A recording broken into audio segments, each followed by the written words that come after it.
सबसे पहली बात यह है कि बद्रीनाथ यहाँ का नाम क्यों पड़ा। उसका एक कारण है कि जब भगवान नारायण यहाँ पर तपस्या कर रहे थे तो लक्ष्मी जी उनकी सेवा के लिए यहाँ आई, वेर का वृक्ष बन करके और भगवान के ऊपर और आच्छादित कर दिया कि जिससे कि भगवान की तपस्या में किसी प्रकार का और कष्ट न हो, भगवान की तपस्या अबाध गति से चलती रहे और किसी प्रकार का की रुकावट ना आए। इसीलिए जब भगवान नारायण की तपस्या पूर्ण हुई तो भगवान नारायण ने लक्ष्मी जी को वरदान दिया, लक्ष्मी जी आपने मुझसे ज़्यादा कष्ट सहन किए हैं, इसलिए पहले आपका नाम आएगा, उसके बाद मेरा नाम आएगा। तो बद्री कहते हैं वेर के लिए। तो वेर कौन कौन बनी? लक्ष्मी जी।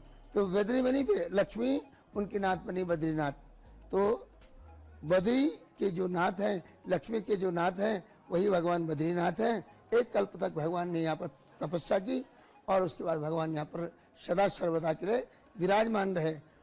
जब यहाँ सतयुग त्रेता द्वापर युग तक भगवान के प्रत्यक्ष दर्शन होते थे और द्वापर में भगवान नर नारायण ने कृष्ण और अर्जुन के रूप में अवतार धारण कर लिया, तो यहाँ पे भगवान के प्रत्यक्ष दर्शन होना असंभव हो गया। तो जब भगवान के दर्शन नहीं हुए तो लोक पिता ब्रह्मा के पास गए और लोक पिता ब्रह्मा से प्रार्थना की।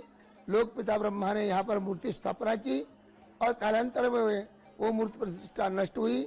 और जब मूर्ति के भी दर्शन नहीं हुए और भगवान के प्रत्यक्ष दर्शन नहीं हुए तो अरक्षमाणा शरणम सदाशिवम, जब कहीं शरण नहीं मिलती है तो भगवान शंकर ही शरण दे सकते हैं।